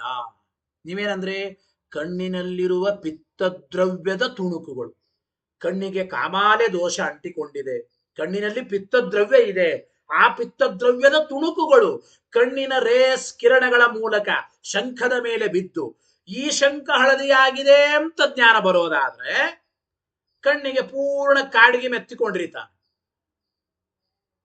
ಕಾಡಿಗೆ ಕಪ್ಪು, ಕಾಡಿಗೆ ಎಂಬ ದ್ರವ್ಯದ ಕಪ್ಪು ತುಣುಕುಗಳು ಕಣ್ಣಿನ ಕಿರಣಗಳ ಮೂಲಕ ಶಂಖದ ಮೇಲೆ ಬಿದ್ದು ಶಂಖ ಕೃಷ್ಣ, ಕೃಷ್ಣೋ ಶಂಖ, ಶಂಖವು ಕಪ್ಪಾಗಿದೆ ಅಂತ ಯಾತಕ ಜ್ಞಾನ ಬರಬಾರದ್ರಿ ಅಂತ ಪ್ರಶ್ನೆ ಬಂದರೆ, ಶಂಖವು ಕಪ್ಪಾಗಿದೆ ಅಂತೂ ಭ್ರಾಂತಿ ಬರಬಹುದಲ್ಲ ಅಂದ್ರೆ ಹಾಗಿಲ್ಲ ಅಂದ್ರು ಟೀಕಾರಾಯರು ಉತ್ತರ ಕೊಟ್ಟಿದ್ದಾರೆ. ಕಜ್ಜಲ ಕಾಲಿಮಾಗ್ರಹಣಂ ತತ್ತಿರ್ಯಗವಸ್ಥಾನಾತ್, ತತ್ತಿರ್ಯಗವಸ್ಥಾನಾತ್. ನೋಡಿ, ಕಾಡಿಗೆ ಕಣ್ಣಿನ ನೇರ ಭಾಗಕ್ಕೆ ಇಲ್ಲ, ಕಣ್ಣಿನ ಪಕ್ಕದಲ್ಲಿ ಇದೆ ಕಾಡಿಗೆ. ಕಣ್ಣಿನ ಸುತ್ತಲೂ ಕಾಡಿಗೆ ಹಚ್ಚಿಕೊಂಡಿರ್ತಾರೆ, ಕಣ್ಣಿನ ಗುಡ್ಡೆಗೆ ಕಾಡಿಗೆ ಹಚ್ಕೊಂಡಿರೋದಿಲ್ಲ. ಆದ್ರೆ ಕಾಮಾಲೆ ದೋಷ ಗುಡ್ಡಿಗೇನೆ. ಅಂದ್ರೆ ಕಣ್ಣು ಅಂದ್ರೆ ಏನು ಗೊತ್ತಾ ನೈಯಾಯಿಕರ ಪ್ರಕಾರ ವಸ್ತುತಃ ಚಕ್ಷುರಿಂದ್ರಿಯ ಅಂದ್ರೆ ಏನು? ಇಂದ್ರಿಯ ಸೂಕ್ಷ್ಮ, ಅದು ಇಂದ್ರಿಯ ಗೋಚರ ಅಲ್ಲ. ಚಕ್ಷು ಇಂದ್ರಿಯ ಅಂದ್ರೆ ಎಲ್ಲಿರ್ತದೆ ಗೊತ್ತಾ ನೈಯಾಯಿಕರ ಪ್ರಕಾರ? ಕೃಷ್ಣ ತಾರಾಗ್ರವರ್ತಿ ಅಂತ ಹೇಳಿದ್ದಾರೆ ತರ್ಕ ಸಂಗ್ರಹದಲ್ಲಿ. ಕಣ್ಣಿನ ಗುಡ್ಡೆಯ ಮುಂದಿನ ಭಾಗದ ಸೂಕ್ಷ್ಮ ಪ್ರದೇಶದಲ್ಲಿ ಆ ಚಕ್ಷುರಿಂದ್ರಿಯ ಕಣ್ಣು ಅಂಬೋದಿರೋದ್ರಿ. ಆ ಗುಡ್ಡೆಗೇನೆ ಹಳದಿ ವರ್ಣ ಬಂದಿರುತ್ತದೆ. ಕಣ್ಣಿನ ಎದುರುಗಡೆನೆ ಹಳದಿ ವರ್ಣ ಇರುತ್ತದೆ ಕಾಮಾಲೆ ಆದಾಗ. ಪಿತ್ತದ್ರವ್ಯಗಳ ತುಣುಕುಗಳು ಕಣ್ಣಿನ ಎದುರುಗಡೆನೆ ಇವೆ. ಆದ್ರೆ ಕಾಡಿಗೆ ಕಣ್ಣಿನ ಪಕ್ಕದಲ್ಲಿ ಇರುತ್ತದೆ. ಕಣ್ಣಿನ ಪಕ್ಕದಲ್ಲಿ ಇರುತ್ತವೆ. ನೇರವಾಗಿ ಕಾಡಿಗೆ ಕಣ್ಣಿನ ಮುಂದೆ ಇದ್ದರೆ ಕಣ್ಣಿನ ಕಿರಣಗಳ ಮುಖಾಂತರ ಆ ಕಾಡಿಗೆಯ ಕಪ್ಪು ಶಂಕದ ಮೇಲೆ ಬಿದ್ದು ಶಂಕ ಕಪ್ಪಾಗಿದೆ ಅಂತ ಬರಬಹುದಾಗಿತ್ತು. ಆದರೆ ಕಜ್ಜಲ ಕಾಲಿಮಾಗ್ರಹಣಂ ತತ ಅಂದ್ರೆ ಕಜ್ಜಲ ಅಂದ್ರೆ ಕಾಡಿಗೆ, ಅದರ ಕಪ್ಪುತನ ಯಾಕೆ ಗ್ರಹಣ ಆಗಿಲ್ಲ ಅಂತಂದ್ರೆ ತತ ತಿರ್ಯಗ್ ಅವಸ್ಥಾನ, ಅದು ಕಣ್ಣಿಗೆ ನೇರವಾಗಿ ಇಲ್ಲ, ಕಣ್ಣಿನ ಬದಿಯಲ್ಲಿದೆ ಒಂದು. ಅಥವಾ ಇನ್ನೊಂದು ರೀತಿ, ಅಸ್ವಚ್ಛತೆಯ ನಯನ ರಶ್ಮಿ ಪ್ರತಿಬಂಧಕತ್ವಾಚ್ಚ. ಇನ್ನೊಂದು ಮಾತಾಡ್ತಾ ಇದ್ದ ನೋಡಿ. ಆ ಕಾಡಿಗೆ ಎಂಬುದು ಕಣ್ಣಿಗೆ ಅಡ್ಡವಾಗಿದ್ದಾಗ ಅದರ ಮೂಲಕ ಕಿರಣಗಳು ಹಾಯ್ದು ಹೋಗೋದೇ ಇಲ್ಲ. ಒಂದು ವೇಳೆ ಕಾಡಿಗೆ ಇದು ಕಣ್ಣಿನ ಎದುರುಗಡೆ ನೇರವಾಗಿ ಇದ್ರೆ ಕಣ್ಣಿಗೆ ಅದು ಪ್ರತಿಬಂಧಕವಾಗುತ್ತದೆ. ಕಾಡಿಗೆಯನ್ನ ದಾಟಿ ಕಿರಣಗಳು ಹೋಗ್ಲಿಕ್ಕಾಗೋದೇ ಇಲ್ಲ. ಆದ್ರೆ ಹಳದಿ ವರ್ಣ ಹಾಗಲ್ರಿ. ಕಣ್ಣಿನ ಎದುರುಗಡೆ ನೇರವಾಗಿ ಇದ್ದರೂ ಕಣ್ಣಿನ ಕಿರಣಗಳಿಗೆ ಅದು ಪ್ರತಿಬಂಧಕ ಅಲ್ಲ. ಹಳದಿ ವರ್ಣ ಪಿತ್ತದ್ರವ್ಯದ ತುಣುಕುಗಳು ಕಣ್ಣಿನ ನೇರವಾಗಿ ಇದ್ದರೂ ಕಿರಣಗಳಿಗೆ ಪ್ರತಿಬಂಧಕ ಅಲ್ಲ. ಕಿರಣಗಳ ಮೂಲಕ ಶಂಕದ ಮೇಲೆ ಅವು ಬಿದ್ದು ಶಂಕ ಪೀತಃ ಅಂತ ಬರಬಹುದು. ಒಂದು ವೇಳೆ ಕಣ್ಣಿಗೆ ನೇರವಾಗಿ ಎದುರುಗಡೆನೇ ಕಾಡಿಗೆ ಇದ್ದು ಬಿಟ್ರೆ ಅದರ ಮೂಲಕ ಕಿರಣಗಳು ಹೋಗೋದೇ ಇಲ್ಲ. ಕಿರಣಗಳೇ ಹೋಗಲ್ಲ ಅಂದ್ರೆ ಶಂಕ ಕೃಷ್ಣ ಎಂಬೋ ಕಪ್ಪು ಬಣ್ಣ ಕಾಣೋದಿಲ್ಲ ಅಂತ ಅಭಿಪ್ರಾಯ. ಕಾಡಿಗೆ ಇದು ಅಸ್ವಚ್ಛವಾದ ದ್ರವ್ಯ, ಗೊತ್ತಾಯ್ತಲ್ಲ, ಅಸ್ವಚ್ಛವಾದ ದ್ರವ್ಯ. ಆದ್ರೆ ಕಣ್ಣಿನಲ್ಲಿರುವ ಪಿತ್ತದ್ರವ್ಯದ ತುಣುಕುಗಳು ಸ್ವಚ್ಛವಾದ ದ್ರವ್ಯ, ಟ್ರಾನ್ಸ್ಪರೆಂಟ್ ಆಗಿರುತ್ತವೆ ಅಂತ ಅಭಿಪ್ರಾಯ. ಅದನ್ನ ನಾವು ಅರ್ಥ ಮಾಡಿಕೊಳ್ಬೇಕು. ಅಂದ್ರೆ ಪಿತ್ತದ್ರವ್ಯದಂತೆ ಕಾಚದಂತೆ ಸ್ವಚ್ಛವಾಗಿ ಈ ಪಿತ್ತದ್ರವ್ಯದ ತುಣುಕುಗಳು ಕಾಚದಂತೆ ಸ್ವಚ್ಛವಾಗಿವೆ. ಆದರೆ ಕಪ್ಪು ವರ್ಣ ಅದು ಪಾರದರ್ಶಕವಾಗಿಲ್ಲ, ಟ್ರಾನ್ಸ್ಪರೆಂಟ್ ಆಗಿ ಇಲ್ಲ. ಆದ್ರಿಂದ ಕಣ್ಣಿನ ಕಿರಣಗಳಿಗೆ ಅದು ತಡೆ ಉಂಟು ಮಾಡುತ್ತದೆ. ಕಣ್ಣಿನ ಎದುರುಗಡೆನೆ ನೇರವಾಗಿ ಕಾಡಿಗೆ ಹಚ್ಕೊಂಡ್ಬಿಟ್ಟಿದ್ರೆ ಕಣ್ಣು ಕಾಣಿಸೋದೇ ಇಲ್ಲ, ಕಿರಣಗಳಿಗೆ ಪ್ರತಿಬಂಧಕವಾಗುತ್ತದೆ. ಅದು ಅಸ್ವಚ್ಛ ದ್ರವ್ಯ, ಸ್ವಚ್ಛ ದ್ರವ್ಯ ಅಲ್ಲ. ಹಳದಿ ವರ್ಣ ಸ್ವಚ್ಛ ದ್ರವ್ಯ, ಕಣ್ಣಿನ ಕಿರಣಗಳಿಗೆ ಪ್ರತಿಬಂಧಕ ಅಲ್ಲ. ಆದ್ರಿಂದ ಪಿತ್ತದ್ರವ್ಯದ ತುಣುಕುಗಳು ಕಿರಣಗಳ ಮುಖಾಂತರ ಶಂಕದ ಮೇಲೆ ಬಿದ್ದು ಶಂಕ ಪೀತಃ ಅಂತ ಜ್ಞಾನ ಬರಬಹುದು. ಆದರೆ ಈ ಒಂದು ಕಾಡಿಗೆ ಎಂಬುದು ಕಣ್ಣಿನ ಎದುರುಗಡೆನೆ ಇದ್ದು ಬಿಟ್ರೆ ಅದು ಕಣ್ಣಿನ ಕಿರಣಗಳಿಗೆ ಪ್ರತಿಬಂಧಕವಾಗುತ್ತದೆ. ಅದು ಅಸ್ವಚ್ಛ ದ್ರವ್ಯ. ಆದ್ರಿಂದ ಅಲ್ಲಿ ಶಂಖನೂ ಕಾಣಿಸೋದಿಲ್ಲ, ಶಂಖ ಕಪ್ಪು ಅಂತೂ ಕಾಣಿಸೋದಿಲ್ಲ. ಒಂದು ವೇಳೆ ಕಾಡಿಗೆ ಕಣ್ಣಿನ ಎದುರುಗಡೆನೆ ಇದ್ದರೆ ಅಂತ ಅಭಿಪ್ರಾಯ. ಪಿತ್ತಂತೂ ಈ ಪಿತ್ತದ್ರವ್ಯದ ತುಣುಕುಗಳು ಆರ್ಜವಾವಸ್ಥಿತಂ ನೇರವಾಗಿ ಇವೆ. ಕಾಚಮಿವ ಸ್ವಚ್ಛಂ, ಕಾಚದಂತೆ ಸ್ವಚ್ಛವಾಗಿವೆ. ನ ಪ್ರತಿಬಂಧಕಮಿತಿ ವಿಶೇಷ, ಕಣ್ಣಿನ ಕಿರಣಗಳಿಗೆ ಈ ಪಿತ್ತದ್ರವ್ಯದ ತುಣುಕುಗಳು ಪ್ರತಿಬಂಧಕವಾಗುವುದಿಲ್ಲ ಕಾಡಿಗೆಯಂತೆ. ಇಷ್ಟು ಅಭಿಪ್ರಾಯ. ಇದಾದ ಮೇಲೆ ಅಂತೂ ಯಾವ ರೀತಿ ಶಂಕಪೀತಃ ಎಂಬ ಭ್ರಾಂತಿ ಬರುವಂತೆ ಮಕ್ಕಳಿಗೂ ಕೂಡ ತಿಕ್ತೋ ಗುಡಃ ಏವಂ ತಿಕ್ತೋ ಗುಡಃ ಇತಿ ವ್ಯವಹಾರೋಪಿ, ಮಗುವಿಗೆ ಬೆಲ್ಲ ಕಹಿಯಾಗಿದೆ ಎಂಬ ಭ್ರಾಂತಿನೂ ಬರುತ್ತದೆ. ಅಂದ್ರೆ ಏನು? ಶಂಕಪೀತಃ ಅಂತ ಯಾತಕ್ ಭ್ರಾಂತಿ ಬಂತು? ಕಣ್ಣಿನಲ್ಲಿರುವ ಪಿತ್ತದ್ರವ್ಯದ ತುಣುಕುಗಳು ಕಣ್ಣಿನ ಕಿರಣಗಳ ಮೂಲಕ ಶಂಕದ ಮೇಲೆ ಬಿದ್ದು ಈ ಶಂಕವು ಪೀತ ಹಳದಿ ಎಂಬ ಭ್ರಮ ಬಂತು ಅಂದ್ರೆ ಅದೇ ರೀತಿ ತಿಕ್ತೋ ಗುಡಹ ಈ ಬೆಲ್ಲವ ಗುರು, ಈ ಬೆಲ್ಲ ಕಹಿಯಾಗಿದೆ ಅಂತ ಯಾತಕ್ಕೆ ಬರ್ತದ ಜ್ಞಾನ ಮಗುವಿಗೆ ಅಂತಂದ್ರೆ ನಾಲಿಗೆಯಲ್ಲಿ ಒಂದು ಕಹಿ ರಸ, ಕಹಿಯಾಗಿದೆ ನಾಲಿಗೆ. ರೋಗ ಬಂದಾಗ ನಾಲಿಗೆಗೆ ಯಾವ ರುಚಿ ಹತ್ತೋದಿಲ್ಲ, ಉಪ್ಪಿನಕಾಯಿ ನೆಕ್ಕು ಅಂತ ಹೇಳ್ತಿರ್ತಾರೆ. ಹಾಗೆ ನಾಲಿಗೆಯಲ್ಲಿರತಕ್ಕಂತಹ ಅನಾರೋಗ್ಯ ಇದ್ದಾಗ, ರೋಗಗಳು ಬಂದಾಗ ನಾಲಿಗೆಯಲ್ಲಿ ಪಿತ್ತದ್ರವ್ಯದ ಕಹಿ ರಸದ ಅನುಭವವಾಗುತ್ತದೆ. ನಾಲಿಗೆಯಲ್ಲಿ ಕಹಿ ರಸದ ಅನುಭವವಾಗುವ ನಿಮಿತ್ತಕವಾಗಿ ಬೆಲ್ಲದಲ್ಲಿರತಕ್ಕಂಥ ನಿಜವಾದ ಮಧುರ ರಸದ ಜ್ಞಾನವಿಲ್ಲದೇನೆ ಆ ಬೆಲ್ಲದ ಅನುಭವ ಇವೆರಡಕ್ಕೂ ಸ್ವರೂಪತಃ ವಿಷಯತಶ್ಚ ಅಸಂಸರ್ಗವನ್ನು ತಿಳಿಯದೇನೆ ಬೆಲ್ಲಕ್ಕೂ ರಸಕ್ಕೂ ಯಾವ ಸಂಬಂಧ ಇಲ್ಲ, ಅಸಂಸರ್ಗ ತಿಳಿಯದೇನೆ ತಿಕ್ತೋ ಗುಡಹ ಎಂಬುವ ಜ್ಞಾನ ಬರುತ್ತದೆ. ಶಂಕಪೀತಃ ಎಂಬಂತೆ ತಿಕ್ತೋ ಗುಡಹ ಎಂಬುವ ಜ್ಞಾನ ಬರುತ್ತದೆ ಎಂಬ ಮಾತನ್ನ ಟೀಕಾಕೃತ್ಪಾದರು ತಿಳಿಸಿಕೊಡ್ತಾ ಏವಂ ತಿಕ್ತೋ ಗುಡಹ ಇತಿ ವ್ಯವಹಾರೋಪಿ ಕ್ವಚಿತ್ ಪುನಃ ಸ್ಮರಣೆ ಏವ ಅಗೃಹೀತ ವಿವೇಕೆ ಯಥಾ ಸ ಘಟಃ ತತ್ರ ಆಸೀದಿತಿ. ಈ ರೀತಿ ಇಷ್ಟೊತ್ತು ಹೇಳಿದ್ದು ಕೆಲವೊಮ್ಮೆ ಎರಡೂ ಜ್ಞಾನಗಳು ಅನುಭವ ರೂಪವೇ ಆಗಿರುತ್ತವೆ ಎಂಬುದಕ್ಕೆ ಶಂಕಪೀತಃ ಎಂಬುದು ದೃಷ್ಟಾಂತ. ಇನ್ನು ಕೆಲವೊಮ್ಮೆ ಎರಡು ಜ್ಞಾನಗಳು ಸ್ಮರಣಾತ್ಮಕನೇ. ತತ್ರ ಘಟಃ ಆಸೀತ್, ಅಲ್ಲಿ ಘಟ ಇತ್ತು, ಅಲ್ಲಿ ದೇಶದ ಸ್ಮರಣೆ. ಘಟ ಇತ್ತು ಅವತ್ತು, ಆ ಘಟದ ಸ್ಮರಣೆ. ಅಲ್ಲಿ ಎಂಬುದು ಮತ್ತು ಘಟ ಎಂಬುದು ಎರಡೂ ಜ್ಞಾನಗಳು ಸ್ಮರಣಾತ್ಮಕವೇ. ಘಟದ ಜ್ಞಾನ, ಆ ದೇಶದ ಜ್ಞಾನ ಎರಡೂ ನೆನಪಿಗೆ ಬಂದದ್ದಷ್ಟೆ, ಎರಡೂ ಮುಂದಿಲ್ಲ. ಆ ದೇಶ, ಆ ಪದಾರ್ಥ ಎರಡೂ ಮುಂದಿಲ್ಲ.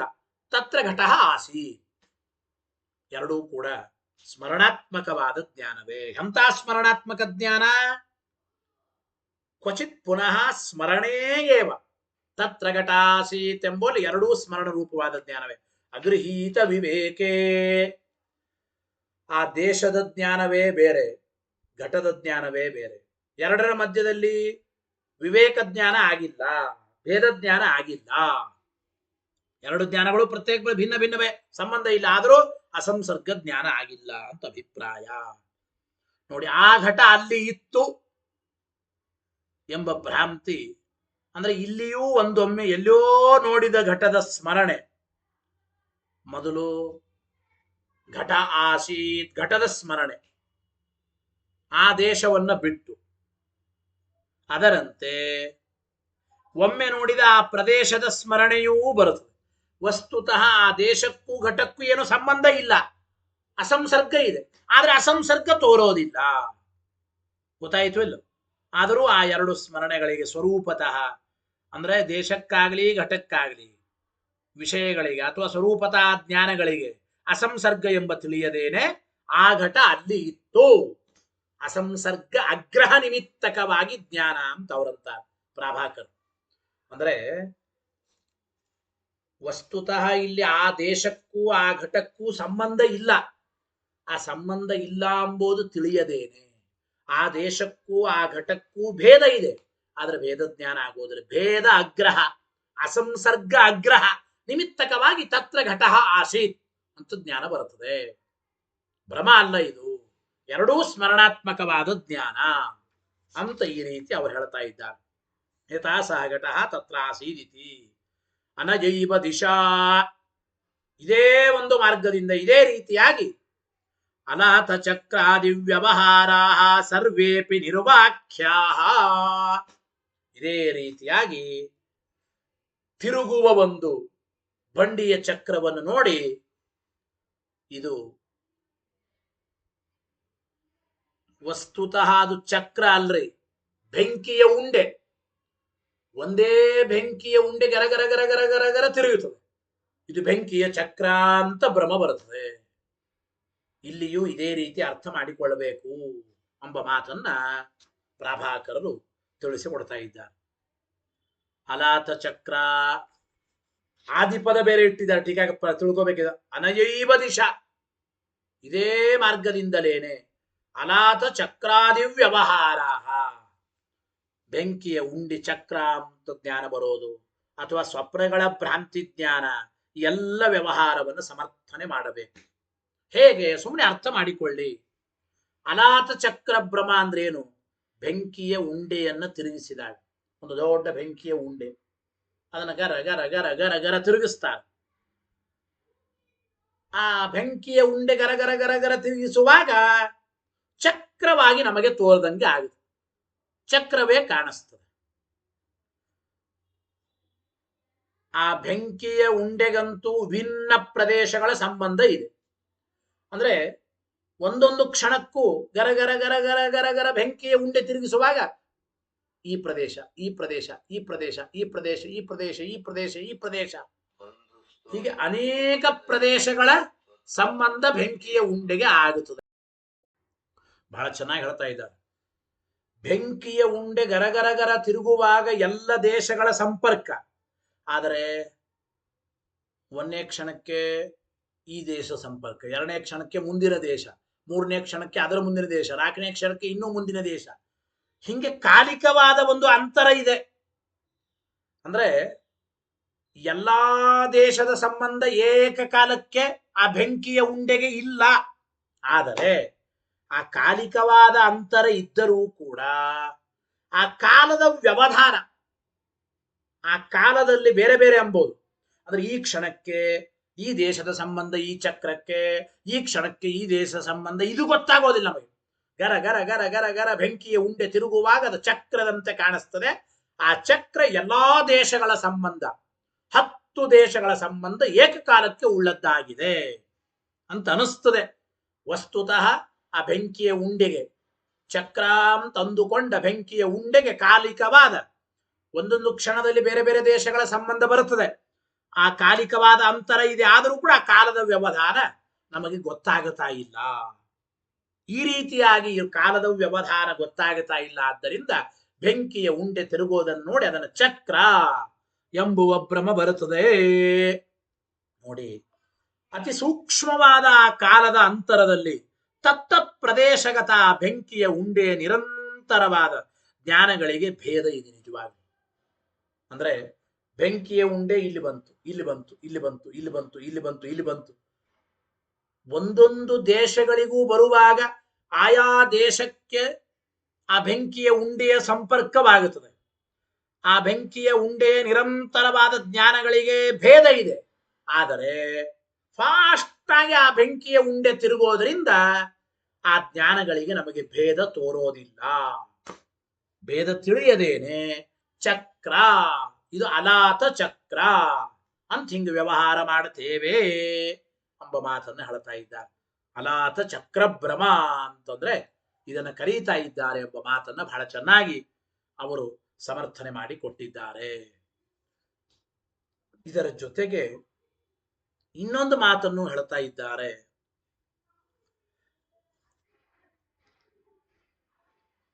ಭ್ರಮವನ್ನ ಒಪ್ಪುವವರೂ ಕೂಡ ಈ ವಿವೇಕ ಆಗ್ರಹವನ್ನ ಒಪ್ಪಲೇಬೇಕು ಅಂತ ಪ್ರಾಭಾಕರರು ನೈಯಾಯಿಕರಿಗೆ ಅಂತ ಇದ್ದಾರೆ. ಈಗ ನೈಯಾಯಿಕರು ಪ್ರಾಭಾಕರನ್ನು ಕುರಿತು ಪೂರ್ವ ಪಕ್ಷಿಗಳು. ನೈಯಾಯಿಕರು ಇದಂ ರಜತಂ ಎಂಬುದು ಭ್ರಮ ಅಂತ ಒಪ್ಪುತ್ತಾರೆ. ಪ್ರಾಭಾಕರರು ಭ್ರಮ ಅಂತ ಒಪ್ಪೋದಿಲ್ಲ. ಭ್ರಮ ಸ್ಥಳದಲ್ಲಿಯೂ ಕೂಡ ಎರಡು ಜ್ಞಾನಗಳ ಮಧ್ಯದಲ್ಲಿ ಭೇದ ತೋರಿಲ್ಲ ಅಂಬೋದು ಒಪ್ಪಲೇಬೇಕು. ಭ್ರಮವನ್ನು ಒಪ್ಪುವರು ಕೂಡ ಅಂತ ಪ್ರಾಭಾಕರ ಹೇಳ್ತಾ ಇದ್ದಾರೆ. ಅಂದ್ರೆ ಬ್ರಹ್ಮಸ್ಥಳದಲ್ಲಿ ಎರಡು ಜ್ಞಾನಗಳು, ಎರಡು ಜ್ಞಾನ ಉತ್ಪತ್ತಿಯನ್ನು ಸಾಧನೆ ಮಾಡಿದ್ದಾರೆ. ಅಂದ್ರೆ ಇದಂ ಎಂಬ ಜ್ಞಾನನೇ ಬೇರೆ, ರಜತಂ ಎಂಬ ಜ್ಞಾನನೇ ಬೇರೆ ಅಂತ ಪ್ರಾಭಾಕರ ಇಲ್ಲಿವರೆಗೂ ಸಮರ್ಥನೆ ಮಾಡಿದರು. ಈ ಜ್ಞಾನದ್ವಯಗಳನ್ನ ಒಪ್ಪೋದಕ್ಕೆ ಆಧಾರವಿಲ್ಲ ಅಂತಂದ್ರು. ಇಲ್ಲಿ ಎರಡು ಜ್ಞಾನಗಳನ್ನು ಒಪ್ಪೋ ಕಾರಣ ಇಲ್ಲ. ಇದು ದೋಷವಶಾತ ಅತ್ಯಂತ ಅಸತ್ತಾದ ರಜತವೇ ತೋರ್ತಾ ಇದೆ ಅಂತ ಹೇಳಿದ್ರು. ಆದರೆ ಅನ್ಯಥಾಖ್ಯಾತಿವಾದಕ್ಕಿಂತ ತಮ್ಮ ಪಕ್ಷದಲ್ಲಿ ಕಲ್ಪನಾ ಲಾಘವ ಇದೆ ಅಂತ ಪ್ರಾಭಾಕರ್ ಅಂತ ಇದ್ದಾರೆ. ಅನ್ಯಥಾಖ್ಯಾತಿವಾದಿಗಳು ಎಷ್ಟು ಕಲ್ಪನಾ ಮಾಡಬೇಕಾಗುತ್ತೋ ಅಷ್ಟು ಕಲ್ಪನೆ ಮಾಡುವ ಅಗತ್ಯ ಪ್ರಾಭಾಕರರ ಪಕ್ಷದಲ್ಲಿ ಇಲ್ಲ. ಅಂದ್ರೆ ಏನು? ಯಾರು ಅನ್ಯಥಾಖ್ಯಾತಿಯನ್ನು ಒಪ್ತಾರೆ, ಅಂದ್ರೆ ಯಾರು ಭ್ರಮವನ್ನ ಒಪ್ಪುತ್ತಾರೆ, ಅವರೂ ಕೂಡ ಆರೋಪ್ಯ ಮತ್ತು ಅಧಿಷ್ಠಾನ ಅಂದ್ರೆ ಆರೋಪಿತ ಪದಾರ್ಥ ಮತ್ತು ಅಧಿಷ್ಠಾನವಾದ ಪದಾರ್ಥ ಇವುಗಳ ಮಧ್ಯದಲ್ಲಿ ಭೇದ ಜ್ಞಾನ ಆಗಿಲ್ಲ. ವಿವೇಕ ಅಗ್ರಹ ಅಂಬೋದನ್ನು ಒಪ್ಪಲೇಬೇಕು ಅಂತ ಪ್ರಾಭಾಕರ್ ಅಂತ ಇದೆ. ವಾಕ್ಯ ಓದಿ. ಕಿಂಚ ವಿಪರ್ಯಯಂ ಅಂಗೀಕುರ್ವಾಣೇನಾಪಿ. ವಿಪರ್ಯ ಅಂದ್ರೆ ಈಗ ಭ್ರಾಂತಿ. ಭ್ರಾಂತಿಯನ್ನು ಒಪ್ಪುವ ನೈಯಾಯಿಕರಿಂದಲೂ ಕೂಡ ವಿವೇಕ ಅಗ್ರಹೋ ಗ್ರಾಹ್ಯ ಏವ. ವಿವೇಕ ಅಗ್ರಹ ಎಂಬುದನ್ನ ಒಪ್ಪಲೇಬೇಕು. ನಹಿ ವಿವೇಕಗ್ರಹೇ ವಿಪರ್ಯಯ ಅವಕಾಶೋ ಅಸ್ತಿ. ನೋಡಿ, ಅಧಿಷ್ಠಾನ ಮತ್ತು ಆರೋಪ್ಯಗಳಿಗೆ ಭೇದ ಜ್ಞಾನವೇ ಆಗಿದೆ ಅಂದುಬಿಟ್ರೆ ಅಧಿಷ್ಠಾನವಾದ ಶುಕ್ತಿನೇ ಬೇರೆ, ಆರೋಪಿತವಾದ ರಜತನೇ ಬೇರೆ. ಹಿಂಗ ಆರೋಪ್ಯ ಅಧಿಷ್ಠಾನಗಳಿಗೆ, ಆರೋಪಿತವಾದದ್ದು ರಜತ, ಅಧಿಷ್ಠಾನವಾದದ್ದು ಶುಕ್ತಿ, ಇವುಗಳ ಮಧ್ಯದಲ್ಲಿ ಭೇದ ಜ್ಞಾನವೇ ಇದೆ ಅಂತಂದುಬಿಟ್ರೆ, ಭೇದ ಜ್ಞಾನವೇ ಇದೆ ಅಂತಂದುಬಿಟ್ರೆ ಅಲ್ಲಿ ಭ್ರಾಂತಿಗೆ ಏನು ಅವಕಾಶ ಅಂತಾರೆ? ಶುಕ್ತಿನೇ ಬೇರೆ ರಜತನೇ ಬೇರೆ ಅಂತ ಬೇರೆ ಬೇರೆ ಅಂತ ಭೇದ ಜ್ಞಾನವೇ ಆಗಿಬಿಟ್ರೆ ಇದಂ ರಜತಂ, ಇದು ರಜತ ಅಂತ ಭ್ರಮ ಬರೋದು ಹೇಗೆ? ಶುಕ್ತಿ ಜ್ಞಾನವೇ ಬೇರೆ ಆಗಿದೆ, ರಜತ ಜ್ಞಾನವೇ ಬೇರೆ ಆಗಿದೆ ಅಂದ್ರೆ ವಿವೇಕ ಗ್ರಹೆ ಅಂದ್ರೆ ವಿವೇಕ ಅಂದ್ರೆ ಭೇದ ಜ್ಞಾನವೇ ತಿಳಿದಾಗ, ಭೇದ ಜ್ಞಾನವೇ ಇದ್ದಾಗ ವಿಪರ್ಯಯ ಅವಕಾಶೋ ನಹಿ ಅಸ್ತಿ ಅಂತ. ಯಾಕೆ? ವಿರೋಧಾತ್, ವಿರೋಧ ಬರುತ್ತದೆ ಎಂಬ ಮಾತನ್ನು ಹೇಳ್ತಾ ಇದ್ದಾರೆ. ಯಾಕೆ ಅಂದ್ರೆ ಭೇದ ಜ್ಞಾನವೇ ಇದ್ದಾಗ ಭ್ರಮ ಬರೋದು ಅಂದ್ರೆ ಅದು ವಿರುದ್ಧವಾಗಬೇಕಾಗುತ್ತದೆ ಎಂಬ ಮಾತನ್ನು ತಿಳಿಸಿಕೊಡ್ತಾ ಇದ್ದಾರೆ. ಗೊತ್ತಾಯಿತೋ ಇಲ್ಲೋ? ಅದು ಭೇದ ಜ್ಞಾನವಿದ್ದಾಗ ಭ್ರಮ ಬರೋದಾದ್ರೆ ಅಂತಹ ವಿರೋಧ ಬರುತ್ತದೆ ಒಂದು. ಅನ್ಯಥಾ ಭೇದ ಜ್ಞಾನ ಇದ್ದಾಗಲೂ ಭ್ರಮ ಬರುತ್ತದೆ ಅಂದ್ರೆ ಆ ಭ್ರಮ ನಿವಾರಣೆ ಆಗೋದು ಹೇಗೆ ಅಂತ ಪ್ರಶ್ನೆ ಬರುತ್ತದೆ. ಈಗ ನೋಡಿ, ಭ್ರಮ ನಿವಾರಣೆ ಆಗೋದು ಅಂದ್ರೇನು? ಭ್ರಮ ಅಂದ್ರೇನು? ಶುಕ್ತಿ ಮತ್ತು ರಜತಗಳ ಮಧ್ಯದಲ್ಲಿ ಭೇದ ಜ್ಞಾನ ಆಗಿಲ್ಲ. ಭ್ರಮ ನಿವಾರಣೆ ಅಂದ್ರೇನು? ಭೇದ ಜ್ಞಾನ ಆಗುವಿಕೆ ಅಂತ ಅರ್ಥ. ಈಗ ನೋಡಿ, ಮೊದಲೇ ಭೇದ ಜ್ಞಾನ ಆಗಿದೆ, ಆದರೂ ಕೂಡ ಶುಕ್ತಿಯನ್ನು ನೋಡಿ ರಜತ ಅಂತ ಭ್ರಮ ಬಂದಿದೆ ಅಂದ್ರೆ ಹಾಗಾದ್ರೆ ಆ ಭ್ರಮ ನಿವಾರಣೆ ಆಗೋದು ಹೇಗೆ? ಅನ್ಯಥಾ, ಅನ್ಯಥಾ ಅಂದ್ರೆ ಅಭಿಪ್ರಾಯ ಏನು? ಭೇದ ಜ್ಞಾನವಿದ್ದಾಗಲೂ ಭ್ರಮ ಬರೋದಾದ್ರೆ ಆ ಭ್ರಾಂತಿ ನಿವಾರಣೆ ಆಗೋದು ಹೇಗೆ? ಬಾಧಕ ಜ್ಞಾನದಿಂದ ಭ್ರಾಂತಿ ನಾಶವಾಗಬೇಕು. ಬಾಧಕ ಜ್ಞಾನ ಅಂದ್ರೆ ಏನ್ರಿ? ಶುಕ್ತಿ ರಜತಗಳಿಗಿರುವ ಭೇದ ಜ್ಞಾನ. ಅಂತ ಭೇದ ಜ್ಞಾನ ಇದ್ದರೂ ಭ್ರಾಂತಿ ಬರೋದು ಅಂದ್ರೆ ಹಾಗಾದ್ರೆ ಆ ಭ್ರಾಂತಿ ಹೋಗೋದೆಂದೆ? ಆ ಭ್ರಾಂತಿಗೆ ನಿವಾರಣೆನೇ ಇಲ್ಲ. ಹಾಗಾದ್ರೆ ಭ್ರಾಂತಿಗೆ ನಿವರ್ತಕವಾದದ್ದೇ ಇಲ್ಲ ಅಂತ ಆಗುತ್ತದೆ. ತಥಾಚ, ಆದ್ರಿಂದ ತತಃ ಏವ ಸರ್ವಸ್ಯ ಉಪಪತ್ತೌ ಕಿಂ ವಿಪರ್ಯಯ ಕಲ್ಪನಯ. ಪ್ರಾಭಾಕರ್ ಅಂತ ಇದ್ದ. ಹಾಗಾದ್ರೆ ನೋಡಿ, ಎಲ್ಲೆಲ್ಲಿ ಭ್ರಾಂತಿ ಬರುತ್ತದೆ ಅಂತ ನೀವು ಅಂತೀರಿ, ಅದು ಭ್ರಾಂತಿ ಅಂತ ಅಭಿಪ್ರಾಯ ಅಲ್ರಿ. ಅಧಿಷ್ಠಾನ ಮತ್ತು ಆರೋಪಿತ ಪದಾರ್ಥಗಳಿಗೆ ಇರುವ ಭೇದ ಜ್ಞಾನ ನಮಗಾಗಿಲ್ಲ. ವಿವೇಕ ಅಗ್ರಹ, ಅಸಂಸರ್ಗ ಅಗ್ರಹ ಅಂತ ಕರೀತಾರೆ ಅದನ್ನು. ಶುಕ್ತಿ ಮತ್ತು ರಜತಗಳ ಮಧ್ಯದಲ್ಲಿ ಸಂಬಂಧ ಇಲ್ಲ. ಶುಕ್ತಿ ಎಂಬ ಪದಾರ್ಥನೇ ಬೇರೆ, ರಜತ ಎಂಬ ಪದಾರ್ಥನೇ ಬೇರೆ. ಶುಕ್ತಿ ರಜತಗಳ ಮಧ್ಯದಲ್ಲಿ ಭೇದ ಇದೆ, ಶುಕ್ತಿ ಜ್ಞಾನ ರಜತ ಜ್ಞಾನಗಳ ಮಧ್ಯದಲ್ಲಿ ಭೇದ ಇದೆ, ಅವೆರಡಕ್ಕೂ ಸಂಬಂಧ ಇಲ್ಲ. ಹಿಂಗೆ ಅಸಂಸರ್ಗ ಮತ್ತು ಭೇದ ಇವುಗಳ ಜ್ಞಾನ ಇಲ್ಲದೆ ಇರೋದ್ರಿಂದ ಇದಂ ರಜತಂ ಅಂತ ಜ್ಞಾನ ಬಂದಿದೆ. ಇಷ್ಟು ಹೇಳಬೇಕೇ ಹೊರತು ಅಂದ್ರೆ ವಿವೇಕ ಅಗ್ರಹ, ಅಸಂಸರ್ಗ ಅಗ್ರಹ, ತನ್ನಿಮಿತ್ತಕವಾಗಿ ಇದಂ ರಜತಂ ಎಂಬ ಜ್ಞಾನ ಅಷ್ಟೇ ಹೊರತು ಅದನ್ನ ಭ್ರಮ ಅಂತ ಅನ್ಬೇಕಾಗಿಲ್ಲ. ಭ್ರಮ ಅಂತ ಕಲ್ಪನೆ ಮಾಡುವ ಅವಶ್ಯಕತೆ ಇಲ್ಲ. ವಿವೇಕ ಅಗ್ರಹ ಅಷ್ಟೇ, ಭ್ರಮ ಅಂತ ಕಲ್ಪನೆ ಮಾಡುವ ಅವಶ್ಯಕತೆ ಇಲ್ಲ ಎಂಬ ಮಾತನ್ನ ತಿಳಿಸಿಕೊಡ್ತಾ ಇದ್ದಾರೆ ಪ್ರಾಭಾಕರ ಅಭಿಪ್ರಾಯ. ಇದಾದ ಮೇಲೆ ನಚ ಅನ್ಯಥಾ ಖ್ಯಾತೌ ಕಿಮಪಿ ಪ್ರಮಾಣಮಸ್ತಿ ಮತ್ ಹೇಳ್ತಾ ಇದ್ದಾರೆ ಪ್ರಾಭಾಕರು. ಹೋಗ್ಲಿ, ಅನ್ಯಥಾಖ್ಯಾತಿಯ ವಿಚಾರದಲ್ಲಿ ಭ್ರಮ ಇದೆ ಎಂಬ ವಿಚಾರದಲ್ಲಿ ಪ್ರಮಾಣವಾದರೂ ಏನು? ಯಾವ ಪ್ರಮಾಣಗಳೂ ಇಲ್ಲ. ಅಂದ್ರೆ ಭೇದವನ್ನ ಇದು ಭ್ರಾಂತಿಯನ್ನ ಒಪ್ಪಿದರೆ ಗೌರವ ದೋಷ ಇಷ್ಟು ಮಾತ್ರ ಅಲ್ಲ. ಭ್ರಾಂತಿಯನ್ನು ಒಪ್ಪಿದ್ರೆ ಗೌರವ ಬರುತ್ತದೆ ಅಂತ ಇಷ್ಟು ಮಾತ್ರ ಅಲ್ರೇ, ಭ್ರಾಂತಿಯನ್ನ ಒಪ್ಪೋದಕ್ಕೆ ಪ್ರಮಾಣಗಳೂ ಇಲ್ಲ. ಅನ್ಯಥಾ ಖ್ಯಾತವು ಕಿಮಪಿ ಪ್ರಮಾಣಂ ನ ಚ ಅಸ್ತಿ, ಯಾವ ಪ್ರಮಾಣಗಳೂ ಇಲ್ಲ. ಅದಕ್ಕೊಂದು ಮಾತು ಹೇಳಬೇಕು. ಭೇದ ಅಗ್ರಹ ಪ್ರಸಂಜಿತ ಅಭೇದ ವ್ಯವಹಾರ ಬಾಧನೇನೈವ ನೇದಮಿತಿ ವಿವೇಕ ಜ್ಞಾನಸ್ಯ ಬಾಧಕತ್ವಮಪಿ ಉಪಪದ್ಯತೆ. ಈ ಒಂದು ಮಾತು ಹೇಳಿ ನೋಡ್ರಿ. ಇದಂ ರಜತಂ ಎಂಬುದು ಭ್ರಮ ಅಂತ ಯಾತಕ್ಕೆ ಅನ್ಬೇಕಪ್ಪ ಅಂದ್ರೆ, ನೇದಂ ರಜತಂ ಅಂತ ಬಾಧಕ ಜ್ಞಾನ ಬರ್ತಾ ಇದೆ. ನೇದಂ ರಜತಂ ಅಂತ ಮುಂದೆ ಬಾಧಕ ಜ್ಞಾನ ಬರೋದ್ರಿಂದ ಆ ಬಾಧಕ ಜ್ಞಾನ ಅನ್ಯಥಾನುಪಪತ್ಯ. ಇದಂ ರಜತಂ ಎಂಬುದು ಭ್ರಮರೂಪವಾದ ಜ್ಞಾನ ಅಂತ ನಾವು ಹಿಂಗೆ ಹೇಳ್ತೀವಿ ಅಂದ್ರೆ ನೋಡಿ, ಭ್ರಾಂತಿ ಬಾಧ ಅನ್ಯಥಾನುಪಪತ್ಯ, ಅನ್ಯಥಾಖ್ಯಾತಿಗೆ ಸಾಧಕ.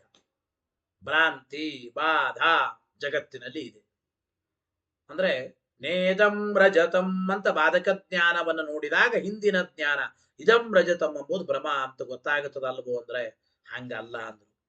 ಏನು ಅಂದ್ರೆ ಪ್ರಭಾಕರಂತಾರ ನಾವು ಹೇಳಿದಂತೆ ಭ್ರಾಂತಿ ದಶೆಯಲ್ಲಿ ವಿವೇಕ ಅಗ್ರಹ ನಿಮಿತ್ತದಿಂದಾದ ಸುಕ್ತಿ ರಜತಗಳಿಗೆ ಅಭೇದ ವಿಷಯೀಕರಿಸುವ ಪ್ರವೃತ್ತಿ, ಅಭೇದವನ್ನು ವಿಷಯೀಕರಿಸುವ ಪ್ರವೃತ್ತಿ. ನೇದಂ ರಜತಂ ಎಂಬ ಜ್ಞಾನ ಇದು ತಡೆಯುತ್ತದೆ. ಅಂದ್ರೆ ಮೊದಲು ಪ್ರಭಾಕರಂತಾರೆ ನೀವು ಹೇಳುವಂತೆ ಭ್ರಾಂತಿಯ ದಶೆಯಲ್ಲಿ ಏನಾಗಿದೆ, ವಿವೇಕ ಅಗ್ರಹ ಅವೆರಡರ ಮಧ್ಯದಲ್ಲಿರುವ ಭೇದ ಎಂಬುದು ಗೊತ್ತಾಗಿಲ್ಲ. ಈ ವಿವೇಕ ಅಗ್ರಹ ನಿಮಿತ್ತಕವಾಗಿ ಶುಕ್ತಿ ರಜತಗಳ ಮಧ್ಯದಲ್ಲಿ ಅಭೇದ ಜ್ಞಾನ ಇದಂ ರಜತಂ ಇದೆ ಭ್ರಾಂತಿ. ಅಂದ್ರೆ ಇಂತಹ ವಿವೇಕ ಅಗ್ರಹ ಆರೋಪ್ಯ ಮತ್ತು ಅಧಿಷ್ಠಾನಗಳ ಮಧ್ಯದಲ್ಲಿರುವ ಅಭೇದ ಜ್ಞಾನ ಇದನ್ನೇ ಭ್ರಾಂತಿ ಅಂತ ಅನ್ಬೇಕಷ್ಟೆ. ಈ ಅಭೇದ ಜ್ಞಾನವನ್ನ ತಡೆಯೋದೇನೆ ನೇದಂ ರಜತಂ. ಇದಂ ರಜತಂ ನ ಅಂದ್ರೇನು, ಈ ರಜತವೇ ಬೇರೆ ಶುಕ್ತಿಯೇ ಬೇರೆ. ವಿವೇಕ ಗ್ರಹ ಮಾಡಿಸುವುದೇನೆ, ವಿವೇಕ ಜ್ಞಾನ ಮಾಡಿಸುವುದೇನೆ, ಅದು ಬಾಧಕ ಜ್ಞಾನ ಅಂತ ಈ ರೀತಿ ನಾವು ಒಪ್ಪಬೇಕು ಅಂತ ಅಭಿಪ್ರಾಯ. ಗೊತ್ತಾಯಿತೋ ಇಲ್ಲ? ತದುಪಪತ್ತೌ ಚ ಅಗೃಹೀತ ವಿವೇಕಸ್ಯ ಜ್ಞಾನದ್ವಯಸ್ಯ ಭ್ರಾಂತಿತ್ವಮಪಿ ಲೋಕಸಿದ್ಧಂ ಸಿದ್ಧಂ ಎಂಬ ಮಾತನ್ನು ಹೇಳ್ತಾ ಇದ್ದಾರೆ. ಅಂದ್ರೆ ವಿವೇಕ ಅಗ್ರಹ ನಿಮಿತ್ತದಿಂದಲೇನೆ, ಅಂದ್ರೆ ಅಭಿಪ್ರಾಯ ನೋಡಿ, ನೇದಂ ರಜತಂ ಇದು ರಜತವಲ್ಲ ಅಂತ ಬಾಧಕ ಜ್ಞಾನ ಅಂತ ಹೇಳಿದ್ರು ನೀವು. ಇದು ರಜತ ಅಲ್ಲ ಅಂದ್ರೆ ಅರ್ಥ ಏನು? ಇದು ಅಧಿಷ್ಠಾನವಾದ ಪದಾರ್ಥ ರಜತ ಅಲ್ಲ ಅಂದ್ರೆ ಅಧಿಷ್ಠಾನಕ್ಕೂ ಆರೋಪ್ಯಕ್ಕೂ ಭೇದ ಜ್ಞಾನ ಆಯಿತು. ಅಧಿಷ್ಠಾನಕ್ಕೂ ಆರೋಪಕ್ಕೂ ಆರೋಪಿತ ಪದಾರ್ಥಕ್ಕೂ ಭೇದ ಜ್ಞಾನ ಆಗೋದೇನೆ ಬಾಧಕ ಜ್ಞಾನ ಅಂತ ಅನ್ಬೇಕು.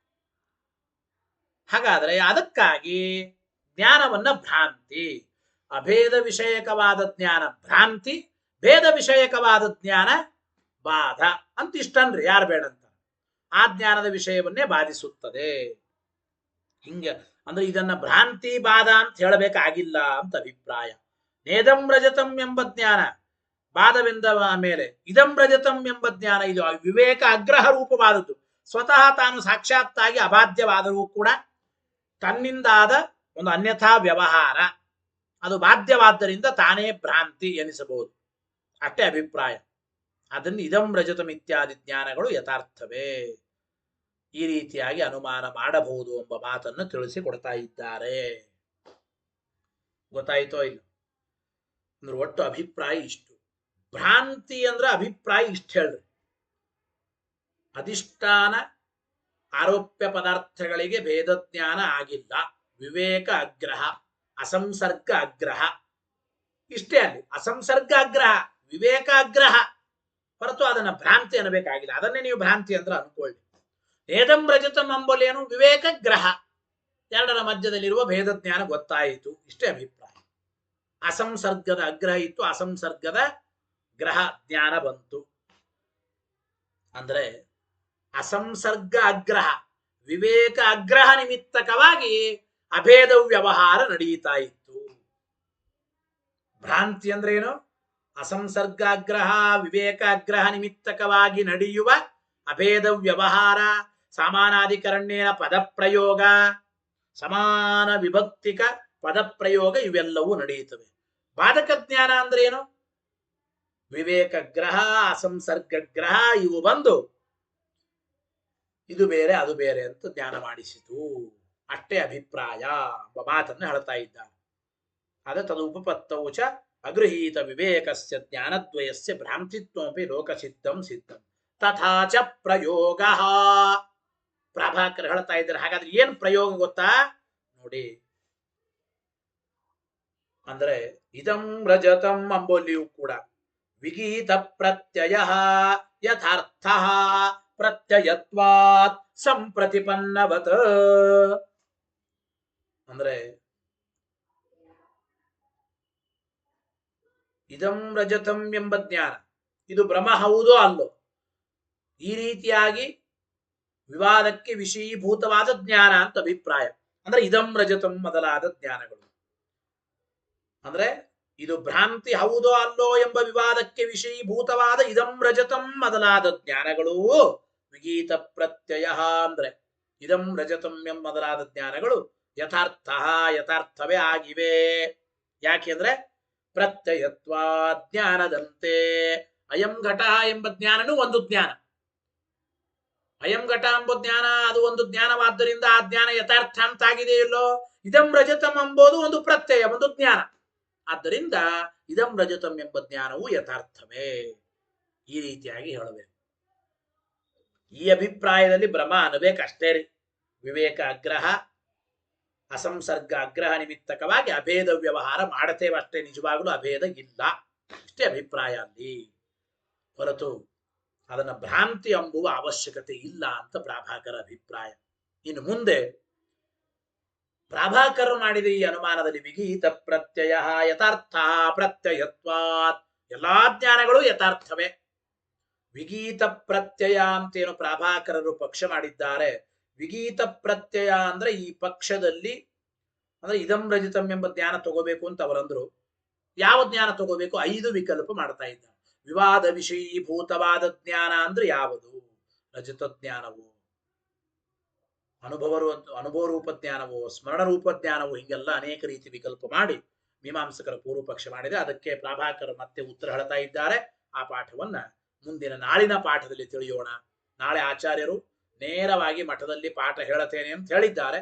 ಆಚಾರ್ಯರ ಪಾಠ ನೇರವಾಗಿ ಇದ್ರೆ ಅವಶ್ಯವಾಗಿ ಮಠದಲ್ಲಿ ನೇರವಾಗಿ ನಾಳೆ 4:15 ನಮ್ಮ ಪಾಠವೂ ಇದೆ. ಹರಯೇ ನಮಃ. ಶ್ರೀಕೃಷ್ಣಾರ್ಪಣ ವಸ್ತು.